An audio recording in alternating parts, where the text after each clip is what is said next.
Welcome to this week in the world of wrestling. Welcome to TWitWoW, the best wrestling podcast made for wrestling fans, by wrestling fans, on the web today. I'm John, that's my cohort in commentary, Ashton, and this is our NXT review. This, to me, was NXT at its best. You can really tell that we're coming upon another big special, that being NXT TakeOver Brooklyn, August 22nd, the night before SummerSlam. I mean, we got some more matches confirmed, some new gimmicks unveiled, some great in-ring moments. Overall, this was a very, very enjoyable hour of wrestling, capped off by a phenomenal women's wrestling main event that just shows that for women's wrestling fans, NXT really is the place to be. Ashton, what do you think of it? You know, it's so funny that you say that because we were just having a conversation before we even hit the record button about women's wrestling and kind of the state of women's wrestling in mainstream North American promotions. And, I mean, obviously, the main roster in WWE is out because, I mean, even if you want to try and make an argument for the whole Divas Revolution angle, you still have Lana and Summer Rae fighting over men. In NXT, though, I feel like Lucha Underground does everything better than anyone, but the only thing that I will say is I feel like NXT does women's wrestling a little bit better than Lucha Underground. And it's not even because, you know, they have the separate Divas division or women's division or whatever you want to call it. Because I do like that Lucha Underground's women fight with the men, and I think that is a lot better as far as equality goes and that kind of stuff. Just as far as the actual quality of the matches that the women are able to put on in NXT, I feel like it's kind of a strange issue because so often in WWE, when you think about NXT, you think about the developmental brand. And yet WWE's developmental brand, if you include the women that just came up to the main roster in the last month, they have the strongest roster of women probably on the planet. I mean, I can't really go as far as to say that they have a better roster than, say, like a Shimmer or something like that. And John, you were even bringing that up about how you've never seen a Shimmer show before. Neither have I. But as far as the mainstream, and I'm not even going to exclusively say North American, as far as the mainstream wrestling promotions of the world go, NXT, I think, does have the strongest women's roster on the planet. And certainly, I think, Ashton, they have the greatest potential for impact, you know, because they are the brand, the WWE. Right. So I feel like, you know, how you represent your women is more critical there than, say, maybe like a PWG. Not saying that women shouldn't be treated well everywhere, but it's going to be scrutinized more when it's WWE because it's a conglomerate. It's this huge thing. Right. So to see NXT be as progressive as they are with their women, that draws eyes. And I was even telling you, I think what makes it even more impressive, say if you were to get a woman into wrestling, and maybe her resistance to it was, no, it's degradation to women, they only take models, never athletes, this and that. If you're familiar with the track record of the WWE when it was the WWF and, you know, Attitude Era and all those years, you'd probably think, man, you know, what is it? What makes NXT so different? But then you sit and you watch it and you think, wow, these women aren't only given time. They're not only, you know, these like respectable athletes that put on these great matches. They're empowered, like they did that Like a Girl campaign did NXT. And they get the main event spots and they get these great programs. Like, it really is so refreshing in 2015 to see women treated this way. And when you see Bayley versus Becky Lynch in the main event tonight, with Sasha Banks doing brilliant work on commentary, which we will get to later, it just really screams home to you. NXT is the place for women. Absolutely. Yep, it is. It really is.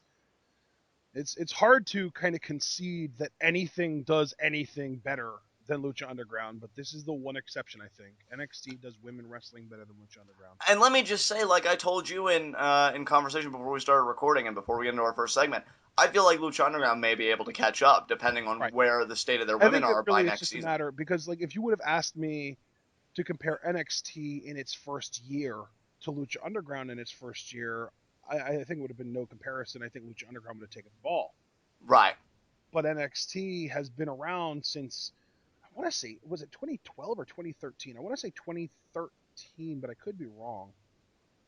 Right. You know what? No, because wasn't the 6 months that you left and were just completely falling off the map, that was at the beginning of 2013, wasn't it? I believe so, yes. And you missed Big E Langston's championship reign. So NXT has been around since 2012 in this version. Like, I think it started in like the summer of 2012-ish, and it's been going now for 3 strong years, whereas this was Lucha Underground's first year. So do I think that Lucha Underground can get to a point where I'll say, wow, even though so long ago I would have said NXT did women's wrestling better than Lucha Underground, I can't say that anymore?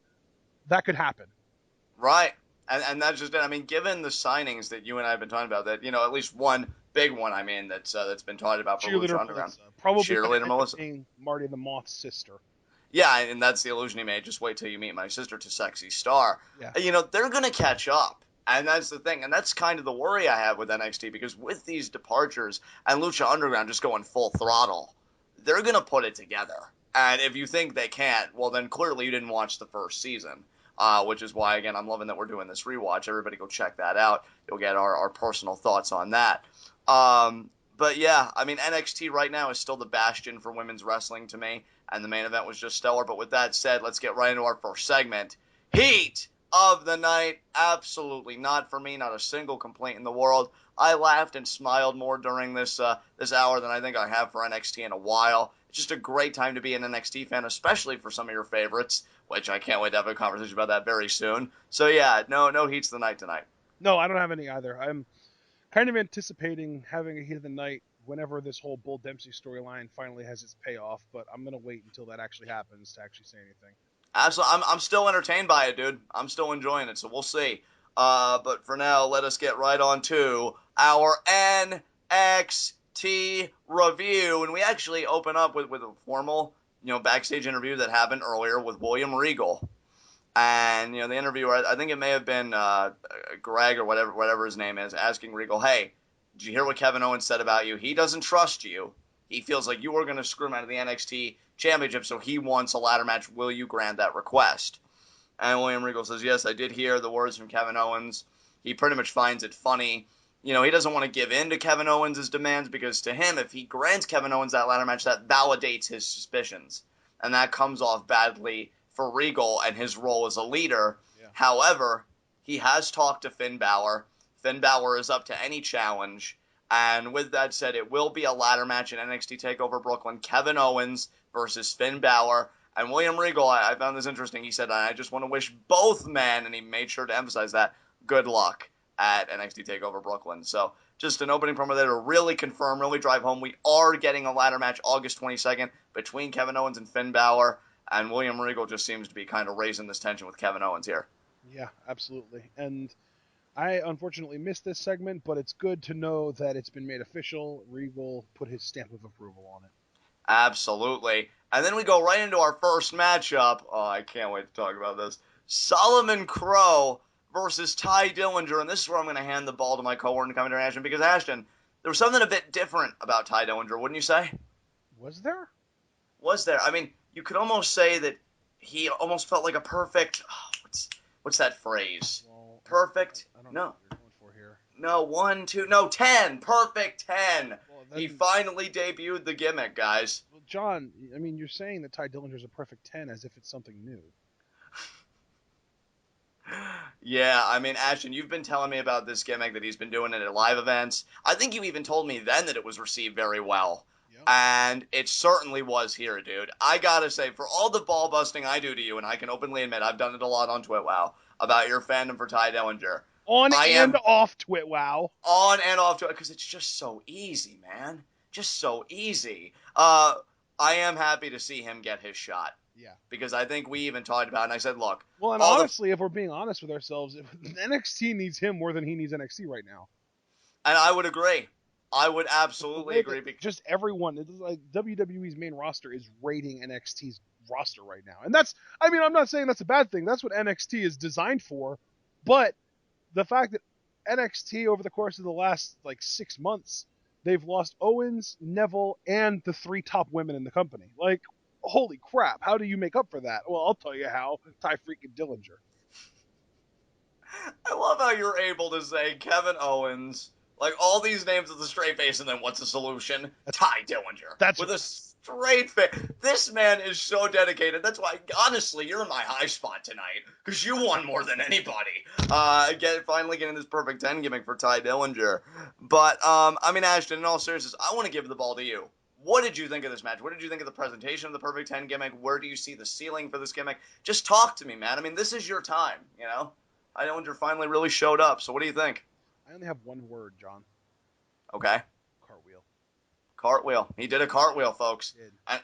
And it was received beautifully. The funny thing is, and I just want to make note of this, I don't know if you'd agree with me, Ashton, and again, I'm being serious. This was a gimmick, I think, made for Full Sail University. Yep. Like, this is a gimmick to me. You know what? I'm going to dispute that because I think this gimmick could get over frickin' anywhere. Well, let me qualify what I mean, Ashton. It was made for Full Sail because you know he's going to be beloved. Because even Corey Graves on commentary, he gives the origins of this gimmick. He says, I came up to Ty Dillinger. I said, you know, what's with this Perfect 10 stuff? You know, what is this crap? And then he said when Ty Dillinger got done explaining it, Corey Graves understood, and he even agreed. They pretty much came out and said, so Ty Dillinger believes he's better than everyone else. And Corey Graves said yes. Now, come on, in a mainstream context on the main roster, that's going to get heat. But in Full Sail, they love gimmicks like this. Yeah. They really do. They love getting involved. I saw people holding up their hands, you know, for 10. He even came out to the ring with a 10 sign that he held above his head. There were people in the crowd with 10 signs. That too. I mean, they were seriously into this. And I love that he was seriously into it. Those are the best kinds of characters. He just the entrance with the sign and the fingers, and like that's kind of his pose every time he did something offensively. 10, 10, 10, 10, the cartwheel. Just the cherry on top for me. It's a great look for him. And I like his finisher too. His finisher, see, It's It's basically eat defeat, but with his knee. Yes. And how telling is it that Solomon Crowe, I mean, let's remember, guys, on the indies, that's Sami Callihan, loses to Ty Dillinger here. Ty Dillinger's on his way up. Solomon Crowe seems like he's on his way down, which is interesting to me. As far as the finisher goes, I would almost call it just like a single knee code breaker, you know? I'm guessing he's calling it the Perfect 10, but I don't know. Maybe he'll come up with a different name in later weeks. Move that when that's him. Well, I mean, I don't know. Maybe everything's just a Perfect 10 when you're Ty Dillinger now. I don't know. Yeah, exactly. Of course it is. But you pointed out, he's got to have a name for his finisher. Well, I mean, they usually like adding names to things, so we'll see. Right now, it was just like you said, eat defeat, but with the knee. I'd say this is a very successful unveiling of the gimmick. You know? Maybe eat the knee? Maybe? I don't know. I don't know where you go with it, but I will say this. You know what's really funny is that while we were watching NXT, my mom said that Ty Dillinger reminded her of Tyson Kidd.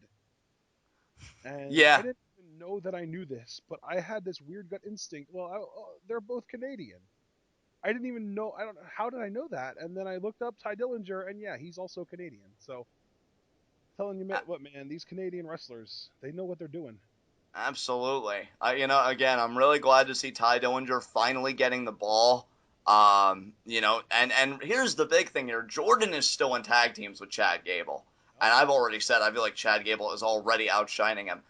For Ty Dillinger, he's not sharing the spotlight with anybody. This is a singles gimmick. He shouldn't have to. And he shouldn't have to. I'm giving him everything, guys. He's earned it. He's really earned it after tonight with Ty Dillinger being so successful. But, I feel like the sky's the limit for this gimmick as far as NXT is concerned. If he was to do this with the main roster, top heel, hello. I'm not so sure. I'm not going to go that far.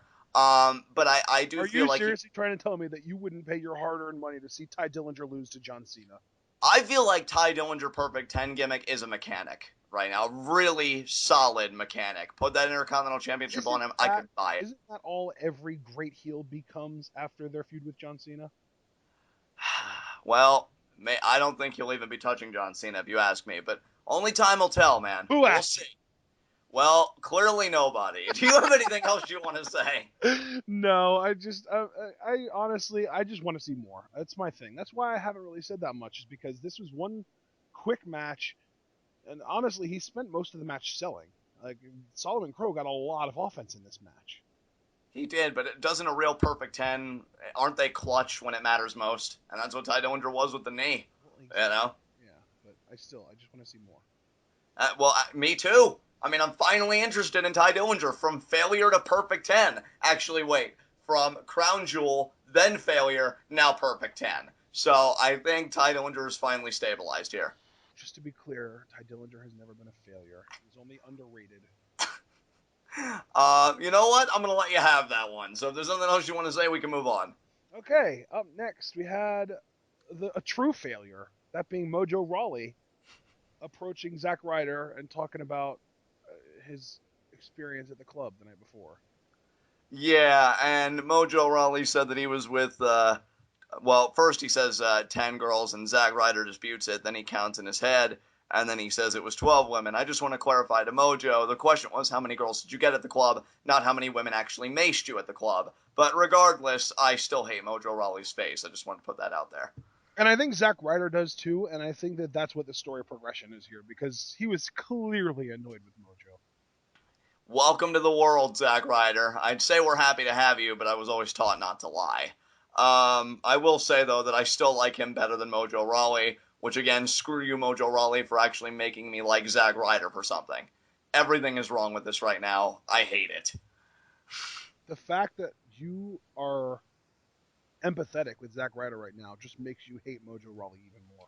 Can we please pass on it? I'm just even going to ignore that you even said that sentence to me. Yeah. No? Beg pardon? Am I wrong? Do I have to say it? Yes. No. Thank you. Okay, we can move God on damn now. it. Match 2, Baron Corbin versus Axel Tischer. Corbin squash. Post-match promo from Corbin.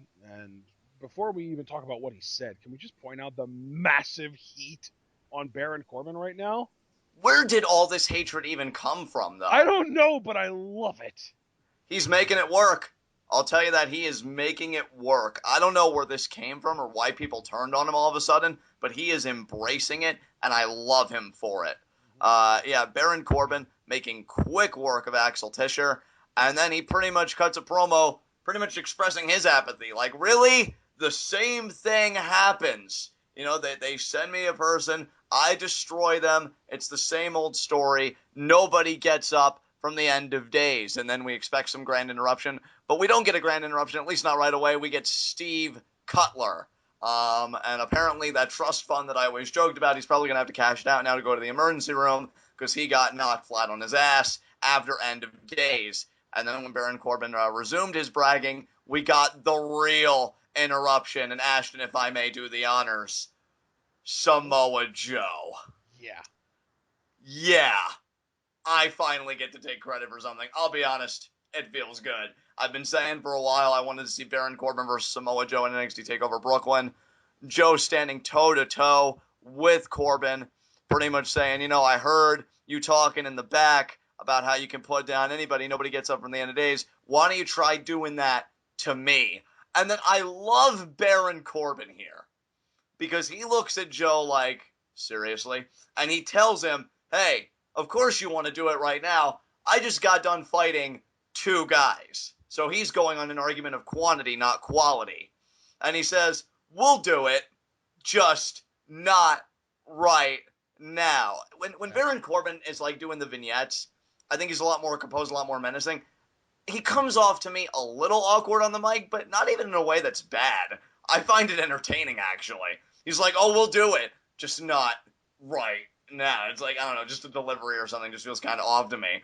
But then he bumps shoulders. It's funny. It's so weird because he is this badass killer. But then we found out a little bit about his backstory, and you can really see it in his promos because he comes off as the rich, entitled kid at the same time. Absolutely. He really does. And he bumps shoulders with Joe. Joe, shoves him, back as if to, make a face-to-face confrontation. Then Corbin punches him in the mouth. He gets a few right hands, tries to go for the end of days, and then Joe gets the coquina clutch, which Corey Graves actually called on commentary. I thought that was really cool. And he chokes Baron Corbin out. Dude, we're getting Corbin Joe, and I couldn't be happier right now. It's really exciting to think about. It's going to be pretty cool. Dude, this is the match I have been wanting for Baron Corbin, I think, since he arrived. Now, obviously, back then, I couldn't have said, oh, Samoa Joe, for obvious reasons, but just that kind of caliber of opponent, you know what I mean? Because Bull Dempsey wasn't going to do it. And say what you will about Rhino, and nothing against Rhino, if this was ECW, you know, late 90s, it would definitely be a bigger deal. It's 2015. It's not going to do the same job. Samoa Joe, I feel like, is the opponent Baron Corbin is so desperately needed. And you know what? I'm not saying this for preview and predictions because I know we always have full-depth discussions there, but I'm just speaking emotionally. I hope Baron Corbin beats Samoa Joe. Let's really capitalize on this heel heat. You know what, though, John? My question is, does NXT want this program to last more than just this show? See, Ashton, I want to talk about that. Yeah, having it start at this show, and then having Corbin and Joe continue feuding for the next 3 months, with the blow-off being their next show. Yeah, that could be. If that's the case, then it would make sense for Joe to win this one, and then Corbin wins the next one. See, I really want to have this conversation with you. I just feel like I'd be revealing too much of my hand before preview and predictions. So we'll leave it at that. Yeah, sounds good. Okay.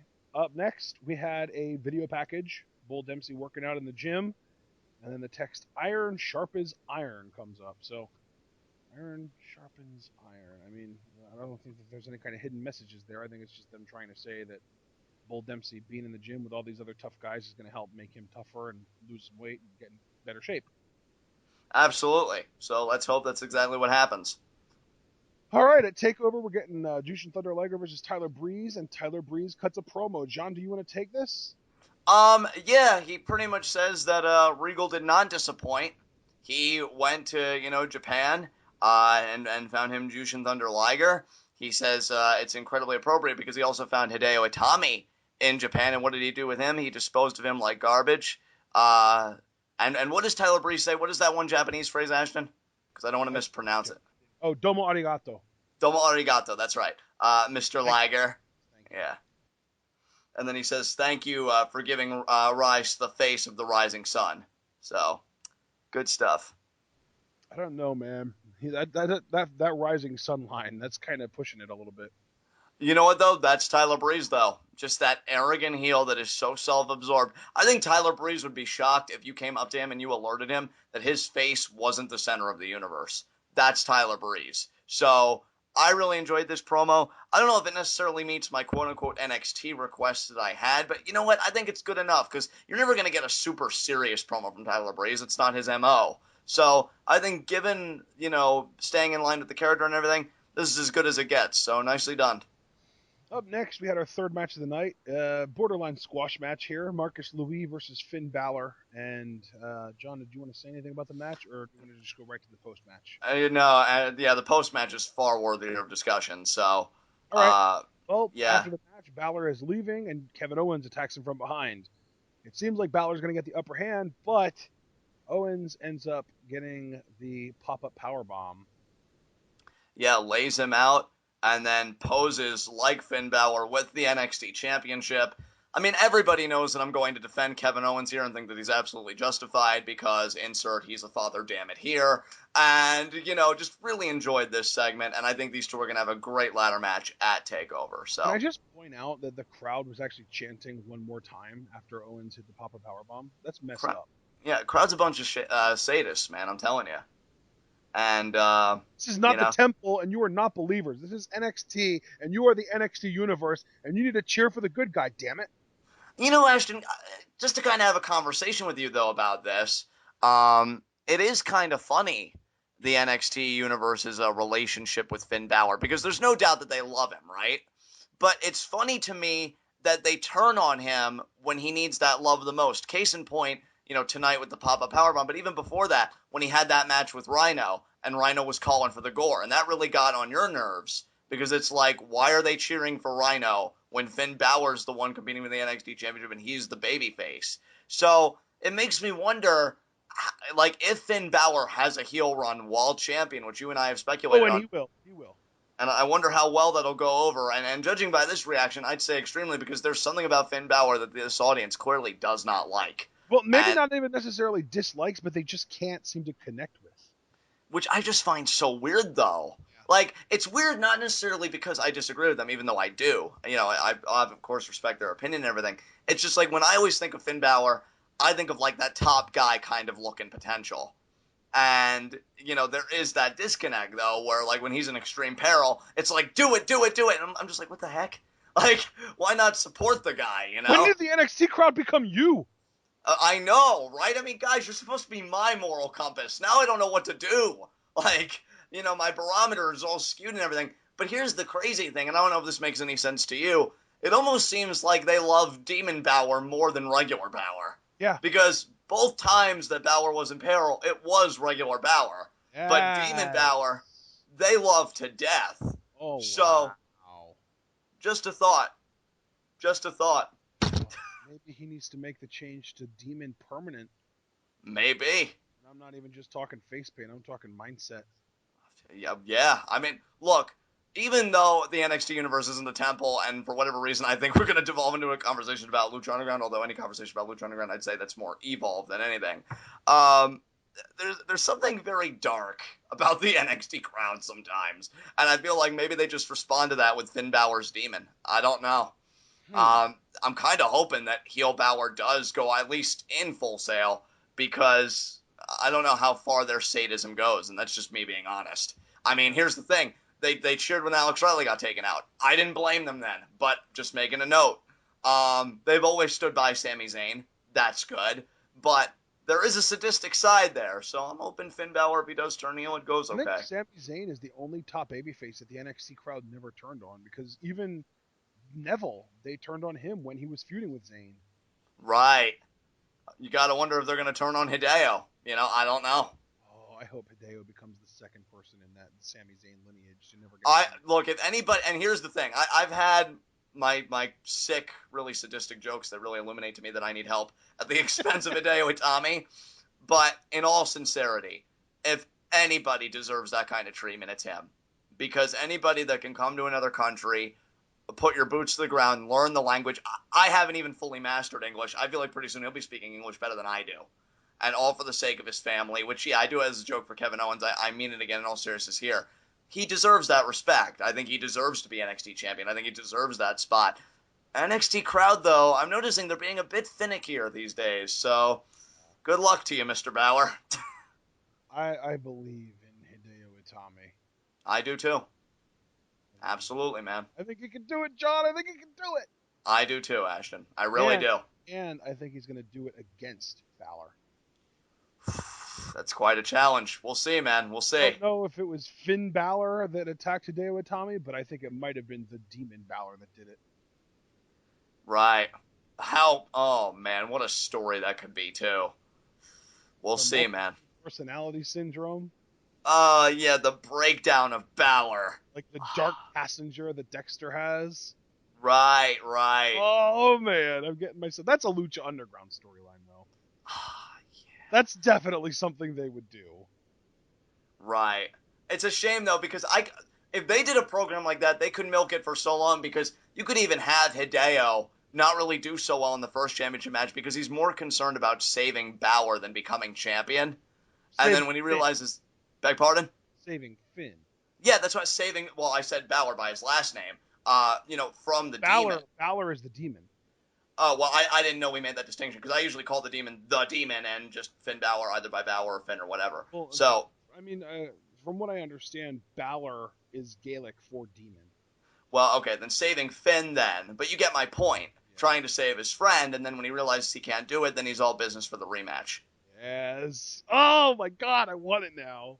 Well, we'll see, man. Hey, I ended up getting... you, Hideo. I ended up getting Corbin versus Joe. Who's to say that everybody can't get what they want? So we'll see. Dude, I know. It's going to be so great if they do it, though. I'm so excited. But we need to move on to something that you're excited for. The Vaudevillains, who got interviewed here. And they have a plan to contain Alexa Bliss, hopefully by the name of Peyton Royce. Oh my God, we're going to vaudeville, motherfuckers. I'm so excited for this. Oh my God, I've been a Vaudevillains fan for so long. To see them get this push has me so excited. But they got interrupted by that rapscallion Alexa Bliss. Ugh! She is so good is a heel. Oh my Well, God. dude, who were the first people to really say it? Well, I mean, naturally. Yeah. I'm just affirming that we were so right. I mean, yeah. Yeah, I mean, that's my point. Like, we saw it in her. I'm sorry, when she was a babyface, and this isn't to be overly visceral, because I like Alexa Bliss. It's something against performer. It came off as so forced to me. So fake. I'm like, come on, Alexa. You know, show us what you got. And then this heel turn has just been magnificent. Yep. She shows up and she talks about how, are you boys making a plan just to contain little old me? I'm flattered. And then she slaps the taste out of both of their mouths. Oh, God, and she's working, too, because I know how you say sometimes that a heel's so good they get under your skin. Yeah. She's definitely getting under mine. I mean, I was pissed at her when she cost the Vaudevillains It's crazy tag because titles. she reminds everyone of at least somebody that they knew in high school. I know, right?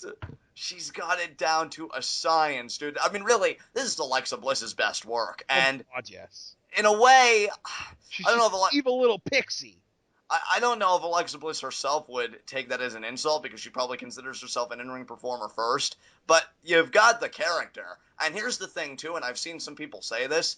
If Bayley is going to go all the way and be the next NXT Women's Champion, which, we'll get into that a little bit later, people have said that they would not mind Alexa Bliss as one of her first programs. And honestly, you can color me among them. I think that would be a very interesting program. And I think Alexa Bliss as a heel, especially with Blake and Murphy by her side, could do some really compelling stuff with Bayley. In fact, hell. Sadly, I think if and when Bayley wins the NXT Women's Championship, her first program is probably going to be against Dana Brooke. You're probably right, but I did want to say as a final note, it's funny that I talk about Alexa Bliss and Bayley in a program, and I wish I could remember who originally said that because I never like to take credit for things that aren't mine. But Bayley actually teamed with the Vaudevillains at a live event, and they looked really cool together. And people were tweeting artwork to them and all that stuff. So really quite a trio. And yeah, if like Blake and Murphy were to start chasing the Vaudevillains and Alexa Bliss started chasing Bayley, it'd be pretty cool, man. I could get on that train very quickly. So we'll see. Yeah. Got to go through Brooklyn first. Indeed. You know who else is going to get to Brooklyn, John? Who's that? Apollo Crews, who's debuting at NXT Brooklyn. Yeah, how much are you looking forward to this, man? Oh, so much. I mean, it's funny because like my mom saw him and she goes, "Oh, who's that?" And I was just like, "That's Apollo Crews." She was just like, "Oh, I've never heard of him." And I said, "Yeah, he used to be Wuhan Nation." And the three of us have seen a couple PWG shows together, you, me, and her, and she recognized the name, but she didn't really remember who he was. I told her, and this is how I describe him: he's built like Bobby Lashley and he moves like Neville. Yes, dude. I love that so much. I'm telling you, there are so many stars that come through in NXT that I think really have it all. I mean, Finn Balor, Sami Zayn, Kevin Owens, Neville, list goes on. You can add Apollo Crews to that list. Yeah. I love the look. I love the ability. If he proves himself to be good on the mic in the coming months, and we're going to see that personality, and I'm going to tell you right now, we have it. I don't know if he'll be great on the mic, but he is definitely passable on the mic. And that's, I think, all you need to be. I think when you look like... Especially with a look like that. And that's the thing, dude. Here's the thing. And you just said it. When you look like Apollo Crews does, you don't need to be a freaking poet on the mic. No. You don't. You just need to be able to go A, B, C, and close out. And do it with some charisma. I think Apollo Crews can do that. And there is no reason for me to think that his future isn't just completely secure. I could see this guy. I don't know how long he'll be in the system, but when he gets out, I could see him making quite a splash on the main roster. I just see him. I'm going to make a bold little declaration right now. I think Apollo Crews is going to become the second person in NXT history to become, well, the second ever black NXT champion. Wow. We'll see. I mean, I'm inclined to agree with you. I think he has all the tools to do it. I've enjoyed Uhaa Nation's work in PWG, watching those matches. For those of you that don't know what you're in for, if you want to go back and watch some PWG shows, that's fine. But if you really want to let the anticipation build, I'm sure that NXT TakeOver Brooklyn won't disappoint whoever they find. He's going to end up facing Solomon Crowe. Yeah, I was just getting ready to say Solomon Crow's more than likely to be, which is actually a perfect opponent. I mean, come on. That's going to really be a nice debut for Apollo Crews. And honestly, his debut is one of the things I'm looking most forward to on this card. So, I mean, how much does that say? When you've got a ladder match between Kevin Owens and Finn Balor and the Vaudevillains vying for those tag titles, Apollo Crews stands out to me as one of the real highlights of this show. Yeah. So, I'm excited. Absolutely. Up next, you know what I think would be great? What's that? If for one night only Neville returned to NXT to face Apollo Crews. Oh my God, that match. Yeah, that's what I'm saying. Like, you don't need to always feed a jobber to the new guy, or feed even a lower carder to the new guy. Like, Apollo Crews could debut, take Neville to the limit, lose, and still look really strong. Right.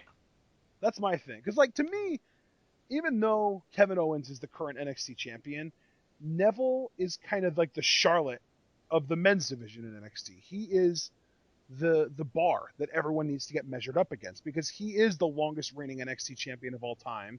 He was on top of the world for longer than anyone else, and he is now a WWE superstar, and he's taken John Cena and Seth Rollins both to the limit. Absolutely. So if you can just hang with him, you belong. I completely agree with you. I feel like they would be doing Apollo Crews the best service by giving him somebody where he could have a real exhibition.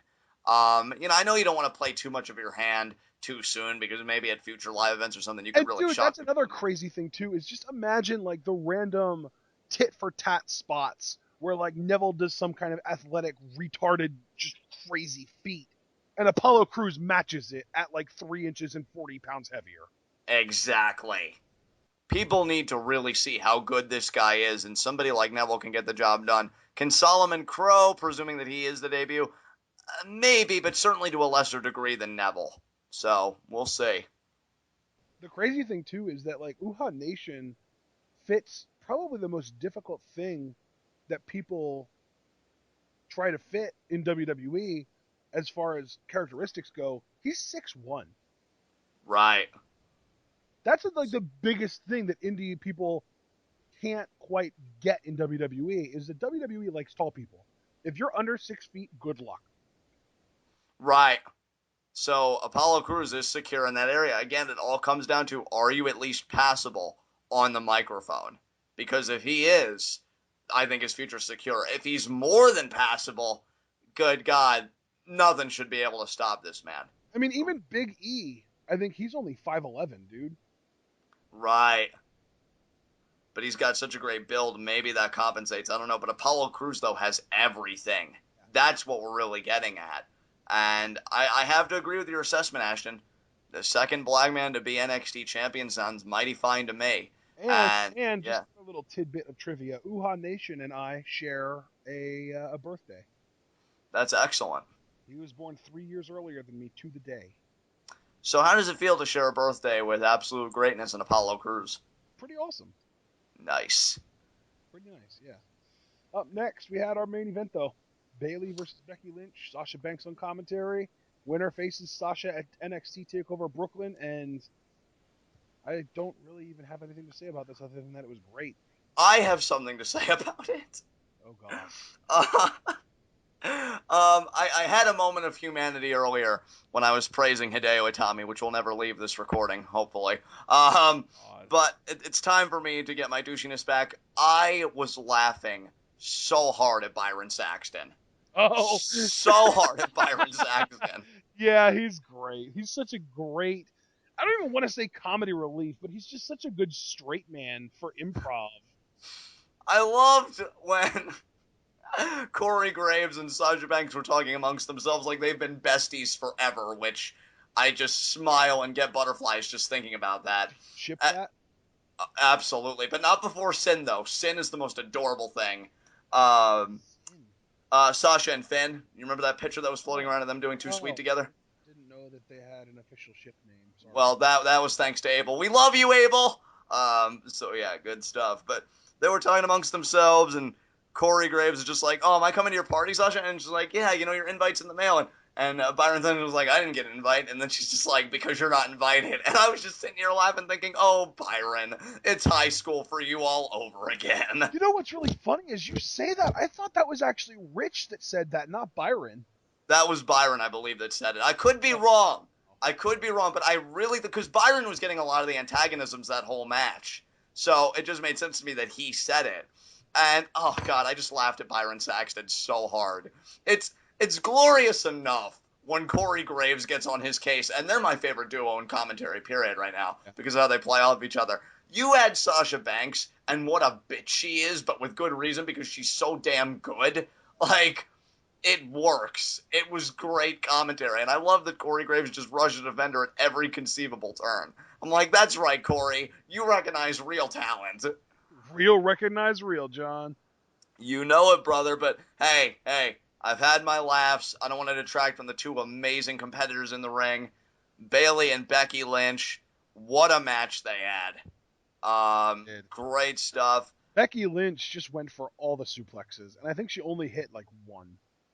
She hit, I feel like it was either one or two. Like, I feel like she got like... I know she hit the pump handle suplex, but I can't think of any other suplexes that she even hit. She got another, like, arm trap suplex, I know, so that's two. Maybe she even got three, but I couldn't even remember the third one if there was. I love that Bayley was kind of playing, just the kind of fight back role from all of Becky Lynch's technical acumen. I think she was really more trying to survive the match than anything. Crowd was really into this match again. This is the second straight time, because we know the week prior it was Charlotte versus Bayley, and it got women's wrestling, and this is Wrestling Gents. Same thing happened here. I will say to the one fan, I don't know if you caught this, Ashton, before the bell rang, because it was, let's go Becky, let's go Bayley, and then somebody random just like, let's go Sasha, and then Bayley just kind of looked up and gave them a look. I'm like, you know what, guy? You stay true to you, man. That's right. Yeah, exactly. That's all I could think of was like, yeah, that's beautiful, that's man. A guy that know what he likes, and I am right there with him. Absolutely. But what I really liked about this, too, and I think this says so much about at least NXT Becky Lynch, because we can't say the same yet about main roster Becky Lynch, she really is one of the premier players in the division, because she did get protected in the finish. Whereas I feel like last week Charlotte got beat definitively. I mean, avalanche, belly to Bayley. And, this week, though, Becky Lynch goes for the disarmer again. She got it once, but Bayley was so close to the rope she was able to get her foot on there. She tried going for it again, and Bayley pretty much stacks her up in a pin and gets the victory. So Becky Lynch got caught. And that just shows you how good Becky Lynch is. So I'm really glad they're protecting her image in NXT, because we may still be seeing more of her yet. I don't know. But the story here is, it's Bayley, it's Sasha, it's NXT TakeOver Brooklyn, and, that crowd is going to be raucous, and I think they're going to be hot for Bayley. Maybe for Sasha, too. I'm looking for these two women to really tear the house down, Ashton. Yeah, absolutely. I mean, this is the ultimate, it really is like the pinnacle of NXT women, because you've got the ultimate babyface in Bayley, who is just the purest of white bread baby faces, taking on Sasha Banks, who the crowd was kind of starting to turn on a little bit, but the match with Becky Lynch completely got the crowd back to booing her, to giving her heat. And now she's got this whole new, I don't even want to call it a new attitude, but she's kind of re-emphasized her, like you said earlier, her bitchiness, her attitude. And I love it. Yeah. Yeah, it's just great. It really is. And what makes Sasha such a great heel, I said I didn't want to track from the two competitors in the ring, but they had an amazing match. Anybody that didn't see it, go back and watch it. It was terrific. But what makes Sasha such a great heel, too, is she gave the women in the ring their proper due. She said, I've been in there with Becky. She's dangerous. Bayley's got a lot of heart. They've come a long way. They're main eventing NXT tonight. And I think when it was Rich Brennan that said, it almost sounds like you're proud of Becky and Bayley. And she said, I am. So like she gave them their proper due while still maintaining, I run this yard. And that's what a heel does, because if Sasha Banks is able to go into NXT TakeOver Brooklyn and retain over Bayley, she'll have retained over a woman who she herself said has a lot of heart. That's what a heel does. And if Bayley wins, well, Sasha already did all of her hype, and her reign has kind of been the hype. I beat, one of the best NXT Women's Champions that this division has had. So, great table set here for this matchup. Yeah, absolutely. I'm really looking forward to NXT TakeOver Brooklyn, and even though I'm sure this will be the semi-main event, it'll be the main event in everyone's hearts. Absolutely. Well said.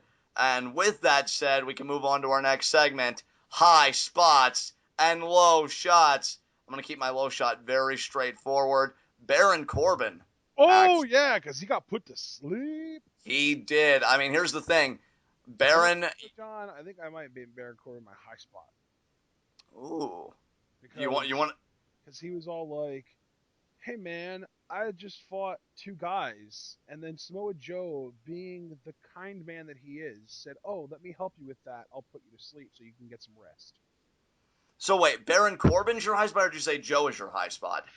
I was making a joke. Ah, I see. Because, yeah, you really threw me off there. Baron Corbin had a couple of rough matches, and then Samoa Joe was kind enough to give him some rest. So Baron Corbin, he got to rest up for his match. Yeah, that's just how considerate, man, of everybody. But Baron Corbin, he's been taking scraps off the table, but now, I mean, a big dog has come and entered his yard. I mean, we're not talking Bull Dempsey, we're not talking Rhino, we're talking as legit as they come in Samoa Joe. Baron Corbin, in my mind, his first real test, and for now, he really didn't step up, so Baron Corbin is definitely my low shot. Yeah. Oh man, that's definitely a good low shot. My low shot, and I also am going to keep it nice and simple, just like you.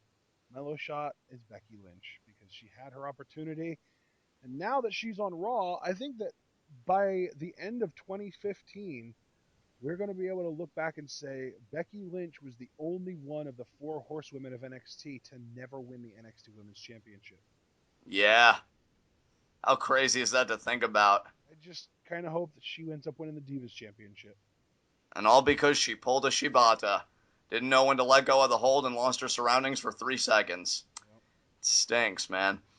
My high spot? I'm gonna have an honorary high spot first and foremost, the Vaudevillains. Because they've got their rematch locked up. There are no Enzo and Cass to worry about. There are no other teams to worry about. Not only that, they've apparently, according to this promo, have taken care of Alexa Bliss. Well, they have a plan to take care of her. They haven't taken care of her yet. Otherwise, they wouldn't have gotten the taste slapped out of their mouths. Well, that may be, but I mean, Sun Tzu says, always make your enemy believe that you are far away when you are near, and when you are near, make them believe you're far away. So right now, they're just making Alexa Bliss seem like they're far away. They can even focus on the next contenders because Vaudevillains are a joke, but when they spring that plan on them, man, whole script's gonna flip. So they are my honorary high spot. My real high spot, though, I have to say, keeping in line with everything, is Samoa Joe. Guy just puts his stamp on it. Coquina clutch, chokes Baron Corbin out. The imagery of Samoa Joe standing over Baron Corbin, just the dominance of the Samoan submission machine. Great night for Joe, and I don't see anybody stopping his momentum, but maybe Baron Corbin can in NXT TakeOver Brooklyn. Wow. Yeah, I mean, you kind of gave me a little bit of a layup here, John. All right, so who's your high spot? Bayley! All right, Maybe there I you should go. just gone all the way with it and be like, it's Bayley! Yeah, man, had a great night tonight. She did. She won the right to face the NXT Women's Champion at NXT TakeOver Brooklyn. And that, I mean, what better night can possibly be had? I mean, with a championship that I'd argue is one of the most prestigious championships in all of WWE when you stack all of the NXT belts and all the main roster belts, I'd say that that's like neck and neck with the U.S. title, with just the bouts and the people competing for it. And yeah, it's a big deal. And Bayley is the number one contender, so we'll see if she can go all the way with it. That's an excellent choice of high spot.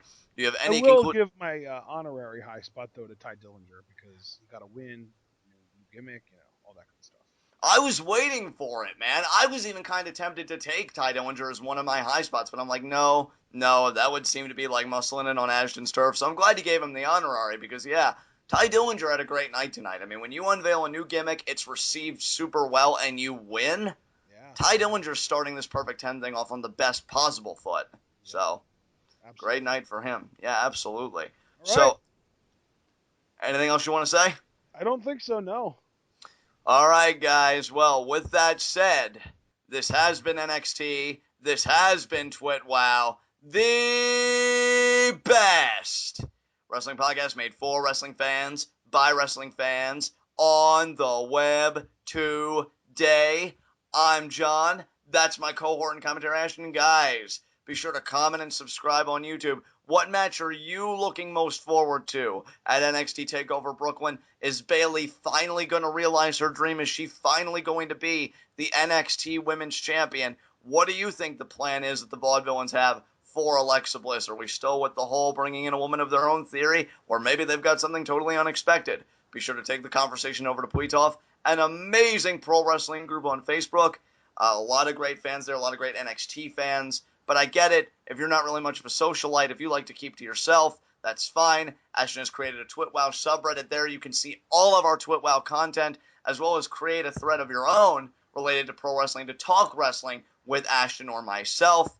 And until then, guys, we will see you again Friday for day 17 of the G1 Climax, where we will see who will have supremacy of the A block. It's the ace of New Japan, Hiroshi Tanahashi, versus the phenomenal one, AJ Styles. They have spilt blood over the IWGP Heavyweight Championship. They're both looking to get to the top of the mountain again. Who will win the A block? Who will go to the finals of G1 Climax 2015? And who may just be punching their ticket to Wrestle Kingdom 10? You'll find all the best English commentary here with TwitWoW. And until then, guys, tune in and peace out.